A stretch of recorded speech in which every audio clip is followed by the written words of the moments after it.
en Égypte. Il est devenu plus tard premier ministre.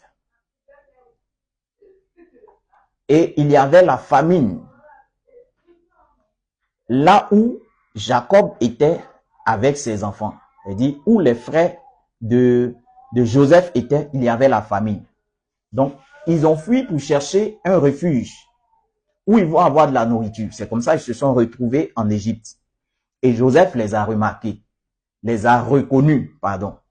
Joseph les a reconnus, c'est comme ça qu'il a demandé qu'on fasse venir son père et tout le monde. Donc, ils sont venus au nombre de 70 ou 75 en Égypte. Et parce que Joseph était premier ministre en Égypte, quand ils sont arrivés, on les a bien reçus. D'accord? Toute la famille de Jacob, les frères de Joseph ont été bien accueillis, ont été bien reçus en Égypte. Jusqu'on leur a donné un territoire, une terre. On leur a donné, je dirais même une ville, un territoire qu'on appelle Goshen. C'est là que Jacob et ses enfants, ses petits-enfants, sont venus s'installer. Ils n'étaient pas esclaves. Ils vivaient à l'aise. D'accord? Pendant des années, même pendant des siècles. D'accord?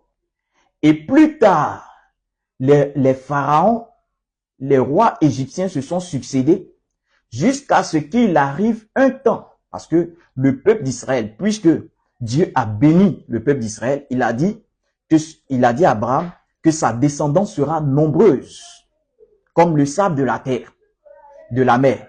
Donc, partout où le peuple d'Israël s'installe, il se multiplie, il prospère.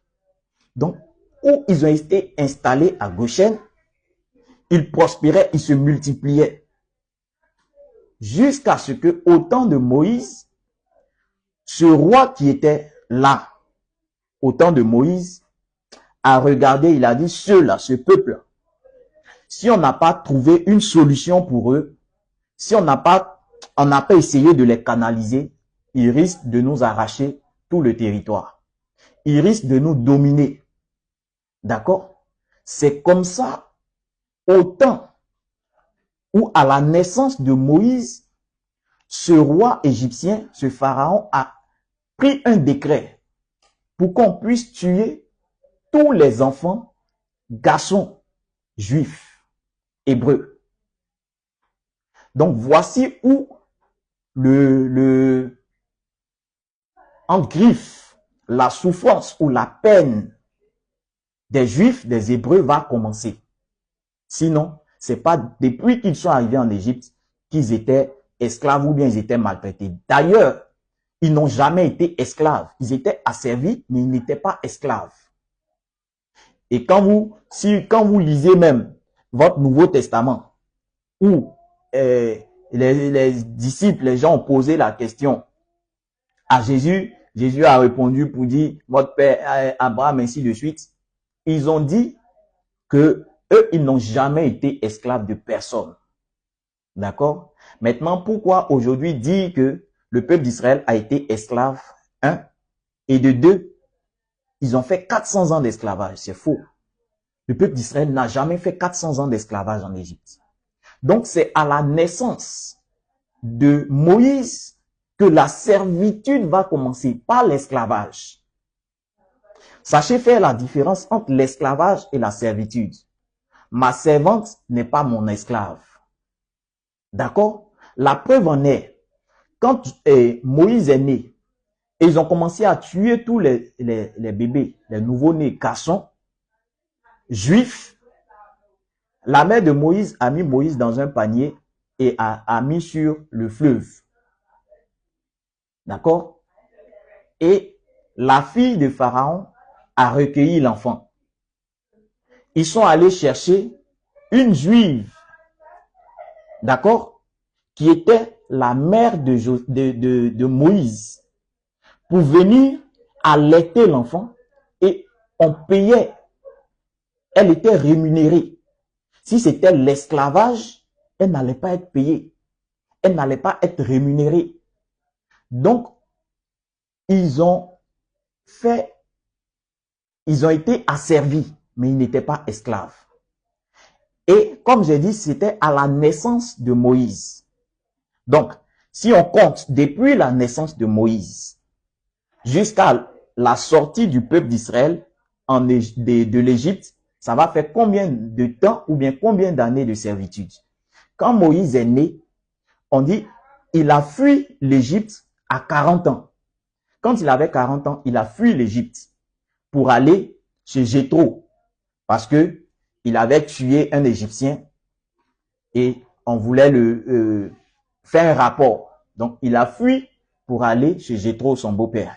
Il a fait encore 40 ans là-bas et il est revenu pour faire sortir maintenant le peuple d'Israël de l'Égypte. Donc, si on veut compter, ça fait 80 ans de servitude ou 80 ans de servitude que le peuple d'Israël a fait en Égypte. Ils n'ont pas fait 400 ans d'esclavage. D'accord? Donc, le christianisme qui nous dit que le peuple d'Israël a fait 400 ans d'esclavage, c'est faux. Le peuple d'Israël a fait 80 ans de servitude. Mais avant ces 80 ans, ils vivaient à l'aise. D'accord? Ils se sont multipliés. D'accord? Mais c'est pas là notre sujet. J'ai voulu juste toucher là.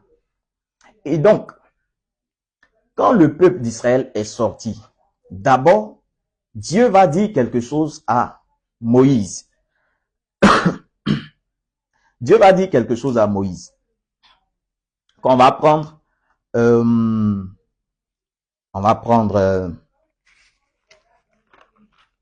le livre de, excusez-moi, je vais trouver rapidement le passage. Exode, je crois bien. Excusez. Ok. Exode chapitre 3, à partir du verset, on va lire le verset 8. D'accord? Voici la promesse. On va lire le verset 7 d'abord. La promesse que Dieu va faire à Moïse. Exode chapitre 3, verset 7. L'Éternel dit, d'accord? Désolé pour la connexion. Donc, Exode chapitre 3, verset 7. L'Éternel dit, j'ai vu la souffrance de mon peuple qui est en Égypte, et j'ai entendu les cris que lui font pousser ses oppresseurs, car je connais ses douleurs. Je suis descendu pour le délivrer de la main des Égyptiens et pour le faire monter de ce pays dans un bon et vaste pays. D'accord? Dans un pays où coule le lait et le miel, dans les lieux qu'habitent les Cananéens, les Hétiens, les Amoréens, les Phérésiens, les Héviens et les Jébusiens.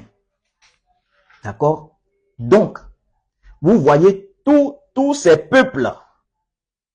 C'est tous ces peuples-là réunis, tous les territoires-là que Dieu a promis donner aux enfants d'Israël ou au peuple d'Israël. D'accord? Dieu dit, je suis descendu pour le délivrer de la main des Égyptiens et pour le faire monter de ce pays dans un bon et vaste pays. Donc déjà même, on dit quoi? Dans un bon et vaste pays. Dieu était en train de dire que le pays où vous êtes là, l'Égypte là, le territoire ou la terre que je vais vous donner là, sera plus vaste que toute l'Égypte. Vous comprenez? Donc Dieu était en train de dire à Moïse qu'il va les envoyer dans un grand et vaste pays, dans un beau et vaste pays, où coule le lait et le miel. Donc déjà, le territoire que Dieu a promis à Israël était un territoire qui était plus vaste que l'Égypte. D'accord? C'était un territoire qui était plus vaste que l'Égypte. Mais regardez, je vous montre la carte de l'Afrique avec Israël. Regardez un instant. Regardez l'Égypte actuelle. Comme j'ai dit, on a ici l'Égypte actuelle. Regardez la superficie de l'Égypte actuelle et puis regardez Israël. Vous comprenez? Regardez Israël actuel. Quand on nous dit c'est le territoire que Dieu a donné à Israël. Regardez ce territoire-là par rapport à l'Égypte. Pourtant, Dieu a dit que le territoire qu'il va leur donner serait un territoire plus vaste que l'Égypte. Et regardez les territoires que Dieu promet au peuple d'Israël. Il dit, il va leur donner Canaan, c'est-à-dire le territoire de Canaan, le territoire des Hétiens, le territoire des Amoriens, le territoire des Phérésiens, le territoire des Héviens et le territoire des Jébusiens. C'est-à-dire, tous ces 6 territoires-là, il va donner ces 6 territoires au peuple d'Israël. Donc, c'est un territoire qui est plus vaste que l'Égypte. D'accord? Un territoire qui est plus vaste que l'Égypte. Ça, c'est un. Mais quand vous regardez le territoire actuel, ce qu'on nous fait croire que c'est Israël, regardez ce territoire actuel. Même si on ajoute ce territoire-là, on ajoute Gaza, on ajoute Sinaï, on ajoute Israël. C'est-à-dire tout. Donc, tous ces territoires ne valent même pas Abidjan. Pourtant, Dieu a promis un territoire plus vaste que l'Égypte. Donc, vous voyez déjà le mensonge des Occidentaux, de l'Occident. Vous voyez déjà le mensonge de l'Occident. Aujourd'hui, on nous fait croire que c'est là-bas Israël. On nous fait croire que c'est ceux qui sont là-bas qui sont le peuple de Dieu. Pourtant, le territoire que Dieu a promis, d'abord, c'est un territoire vaste que l'Égypte. Mais quand vous prenez toute la Palestine, plus Israël, ça ne vaut même pas le 1/10, ou je dirais même le 1/20 de l'Égypte. Pourtant, Dieu a dit c'est un territoire plus vaste que l'Égypte. Vous comprenez?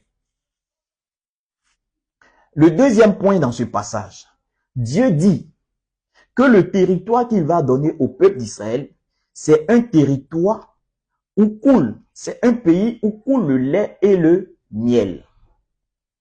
Quand on dit c'est un pays où coule le lait et le miel, les gens pensent que, ou les chrétiens pensent que quand tu arrives, peut-être il y a beaucoup d'abeilles dans le pays, il y a beaucoup de vaches dans le pays. Non. Dieu était en train de dire que c'est un pays qui est riche en sous-sol, c'est un pays qui est riche en minerais, c'est un pays qui est béni en quelque sorte. C'est un territoire qui est béni. C'est pas un territoire qui est désert. D'accord? C'est pas un territoire qui est désert. Mais quand vous prenez la Palestine avec tout Israël actuel, sur la carte actuelle du monde, Israël, c'est un territoire désertique. La Palestine, c'est un territoire désertique. Pourtant, Dieu dit c'est un pays où coule le lait et le miel. C'est un pays riche en sous-sol. C'est un pays riche en minerais. On trouve tout ce qu'on recherche. Le pays n'est pas pauvre. Le pays n'est pas désertique. Le territoire n'est pas désertique. Donc, il y a déjà une contradiction si on nous dit que c'est là-bas Israël. Parce que là-bas, le territoire est sec, désertique. D'accord? Le sol n'est pas riche. Il n'y a pas d'or. Il n'y a pas de minerais. Il n'y a pas de diamants. Rien. Le sol est pauvre.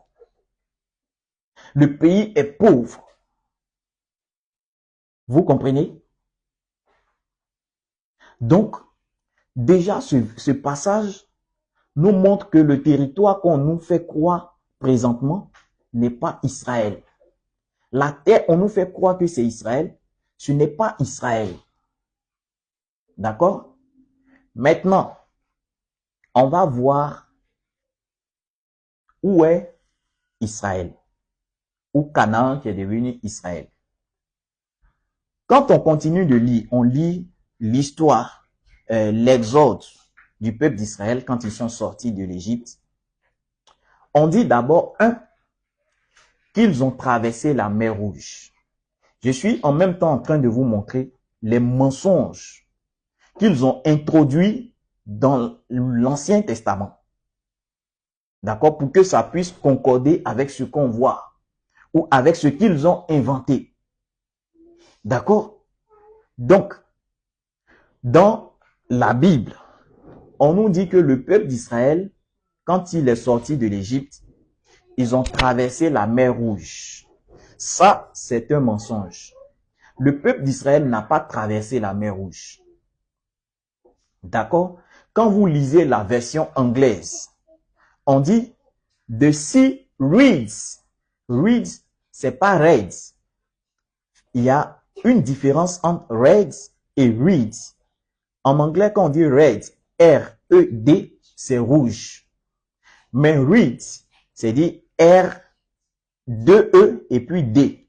On dit the sea of reeds. Ça veut dire quoi? La mer des roseaux. Mais on nous dit la mer rouge dans la Bible. Pourtant, c'est la mer des roseaux. Quand on dit la mer des roseaux, et si vous lisez même, c'est-à-dire vous lisez l'histoire de Moïse, quand Moïse a été mis sous l'eau, on dit sur l'eau, dans le panier a été mis sur l'eau, on dit que les servantes qui se promenaient, les servantes de la fille du pharaon qui se promenaient, ont trouvé le panier, c'est-à-dire on trouvait Moïse où? Parmi les roseaux, c'est-à-dire parmi les pierres qui étaient dans le fleuve. Donc, il y avait des pierres dans le fleuve qui, peut-être, leur permettaient de traverser le fleuve à pied. Et ce fleuve-là, c'est quoi? C'est le Nil. D'accord? C'est le seul fleuve qui traverse l'Égypte. C'est le seul fleuve qui traverse l'Égypte. Donc, quand vous lisez l'histoire, pour ne pas lire, pour être plus long, quand vous lisez l'histoire de Moïse, sa naissance, comment il a été recueilli, vous allez voir que les servants de la fille de Pharaon ont recueilli ou ont trouvé Moïse parmi les roseaux, c'est-à-dire parmi les pierres qui étaient dans le fleuve où elles sont allées se baigner. D'accord? Donc, dans la traduction, quand tu prends la version anglaise que tu traduis, c'est plutôt la mer des roseaux que le peuple d'Israël a traversé. Maintenant, je vous pose une question très simple pour mieux comprendre. La mer Rouge, la largeur de la mer Rouge, la partie la plus large fait, je crois, 300 km. La partie la plus restreinte, si j'ai bonne mémoire, quand j'ai fait mes recherches, je crois que ça fait presque 100 km. Dites-moi, le peuple d'Israël, quand ils sont sortis de l'Égypte, il y avait des vieillards qui ne pouvaient pas bien marcher. Il y avait des vieilles femmes. Il y avait des enfants. D'accord? Il y avait des femmes enceintes. Ok? Tous ceux-là, dans cette Bible-là, on dit tôt le matin, ils ont traversé la mer Rouge, qui fait plus de 300 km. C'est-à-dire, si on veut représenter ça en Côte d'Ivoire, Abidjan, peut-être Yamoussoukro. On dit tôt le matin, tout le peuple d'Israël avec les bébés, les femmes enceintes, les vieux, les vieilles, tôt le matin, ils ont traversé. C'est-à-dire, ils ont marché d'Abidjan jusqu'à Yamoussoukro tôt le matin. Vous voyez comme les Blancs se foutent de nous. Est-ce que quelqu'un peut marcher, même un homme jeune, bien jeune, ne peut pas marcher d'Abidjan 300 km tôt le matin? C'est impossible. Mais on nous dit tôt le matin, ils ont traversé. Jusqu'en ceux qui étaient à pied, où il y avait des vieillards, des vieilles femmes, des femmes enceintes, des bébés, des enfants. On dit pendant que eux ils marchaient là, ils étaient en train de marcher là. Il y a les Égyptiens qui les poursuivaient avec chars. Les Blancs se foutent de nous. Les Égyptiens les poursuivaient avec des chevaux, avec des chars, et eux ils marchaient. Mais ils ont réussi à traverser 300 km. Les chars n'ont pas pu les rattraper. Vous voyez comme ils se foutent de nous. Les chars n'ont pas pu les rattraper. Et ils ont traversé 300 km tôt le matin. En réalité, c'est le fleuve où la fille de Pharaon est allée se baigner. C'est ce fleuve-là qu'ils ont traversé. D'accord? Qu'ils ont appelé la mer des roseaux. C'est ce fleuve-là qu'ils ont traversé.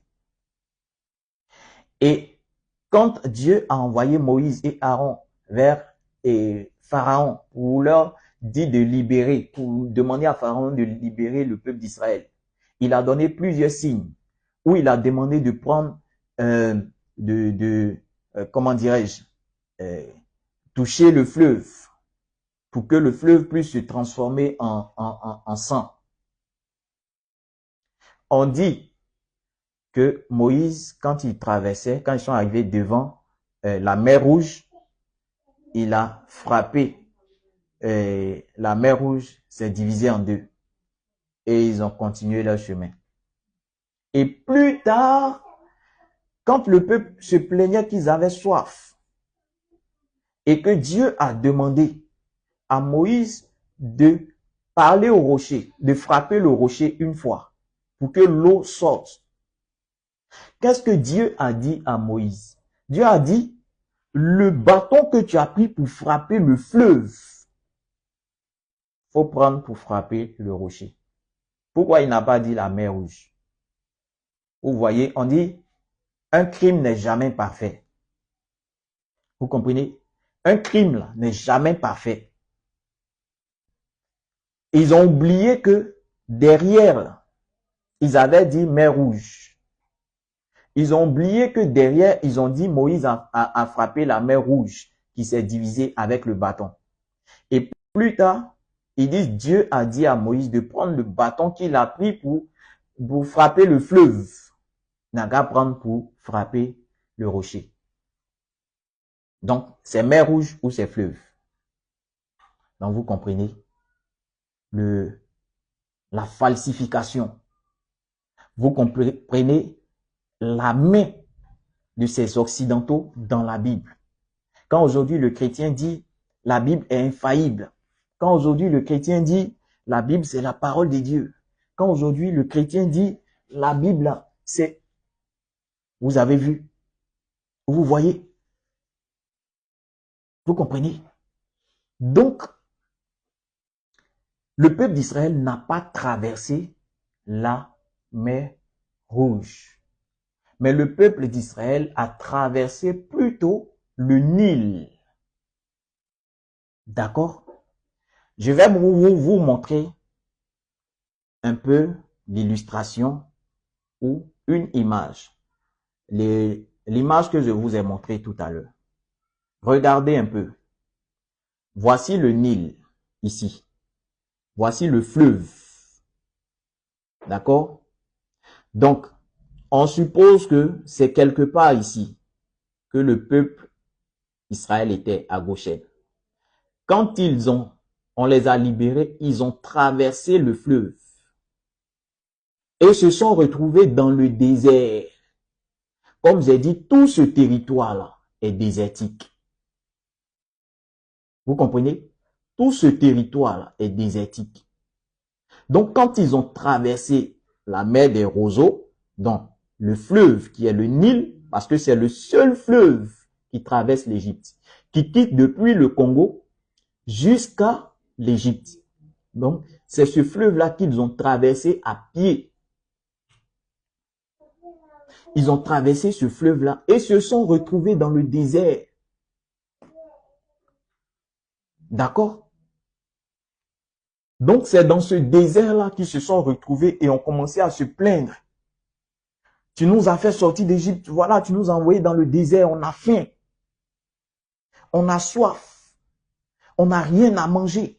Parce qu'ils étaient dans un désert, un vaste désert qu'ils devaient traverser pour se retrouver maintenant sur le territoire que Dieu leur avait promis.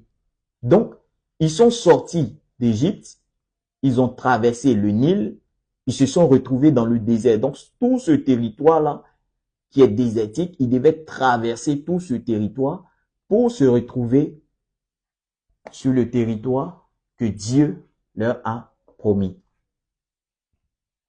D'accord? Est-ce qu'on comprend? Je n'ai rien inventé, hein, tout est ici. D'accord? Tout est là. Donc, voici un peu où le peuple d'Israël est quitté et où ils se sont retrouvés. Quand on nous fait croire que Israël, c'est en Palestine, en Asie, je dis non. Maintenant, je prends encore un autre verset. J'espère que vous notez les versets pour relire à la maison ces versets-là, pour mieux comprendre. Parce qu'on a eu l'habitude, c'est dit quoi? Ce qu'on nous a toujours dit, ce que nos pasteurs nous ont toujours dit, quand on lit, c'est avec cette explication qu'on lit. Donc, on ne comprend rien. Ce qu'on nous a dit là, c'est avec cette idée-là qu'on lit la Bible. Va relire attentivement les versets ou les passages que je t'ai donnés. Maintenant, j'avance. Voici encore un verset qui va démontrer que Israël, Jérusalem, était en Afrique ou sur le territoire africain. On va prendre 2 Chroniques. 2 Chroniques chapitre 32.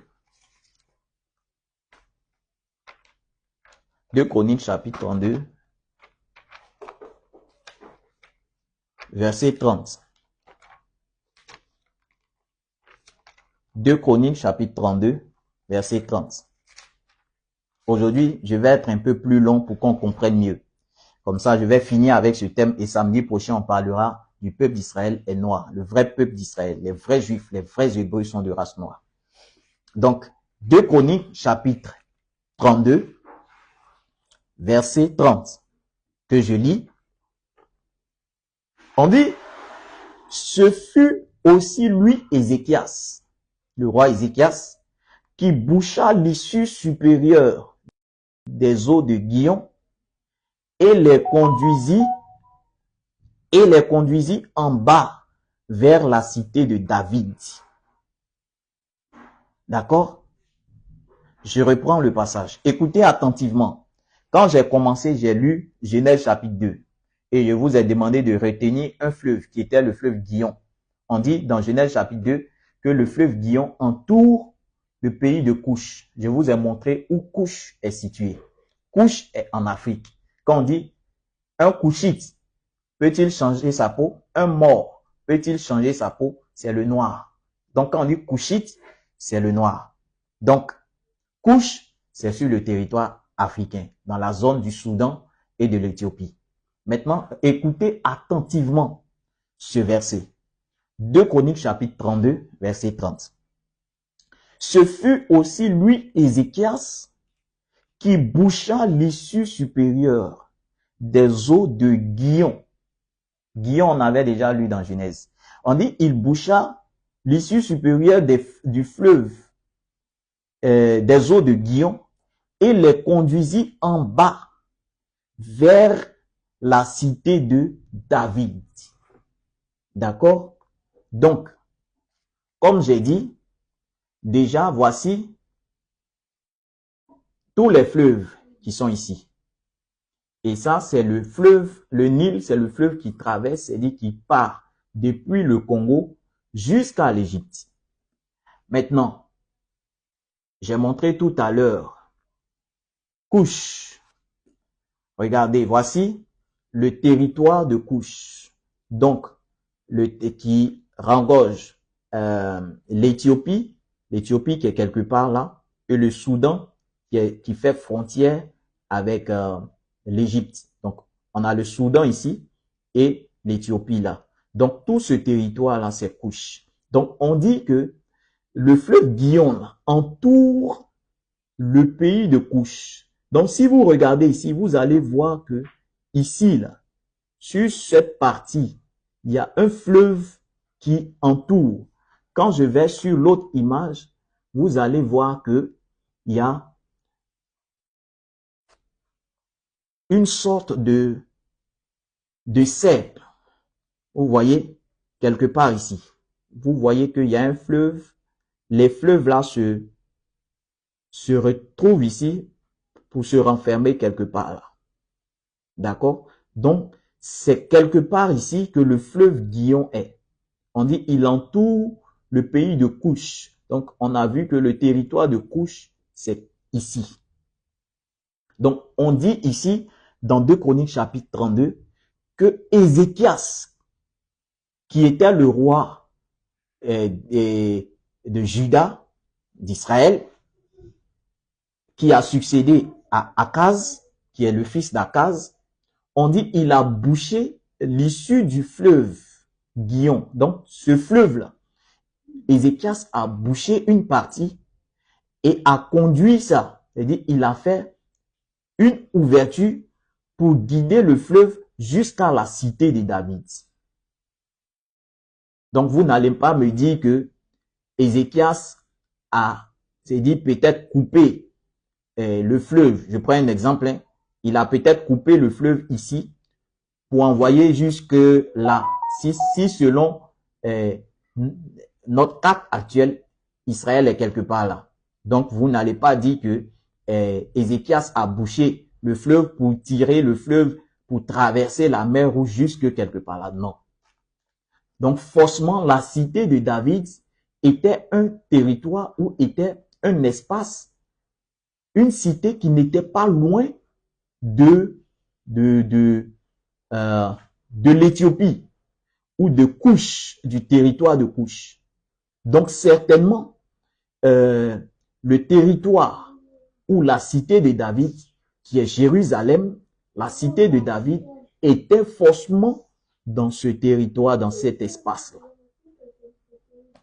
Vous comprenez? Forcément.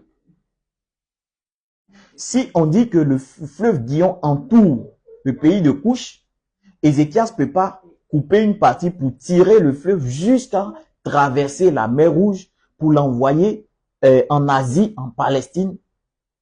Parce qu'on nous dit que c'est là-bas Jérusalem, on nous dit que c'est là-bas Israël.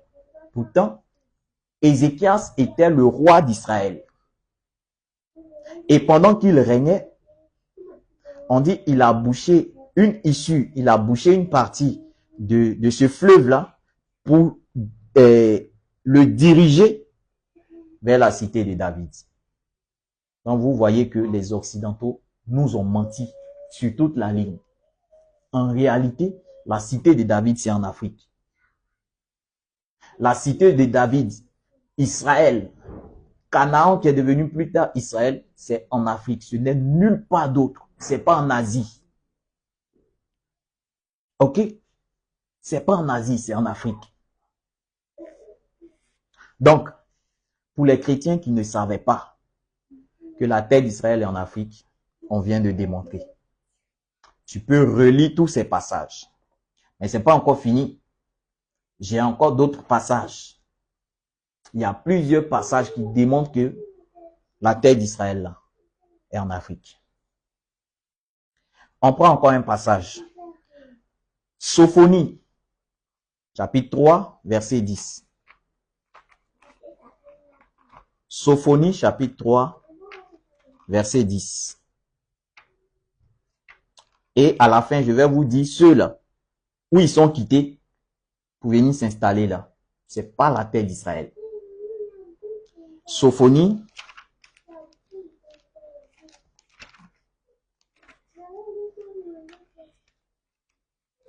donc Sophonie chapitre 3 verset 10. Que je lis.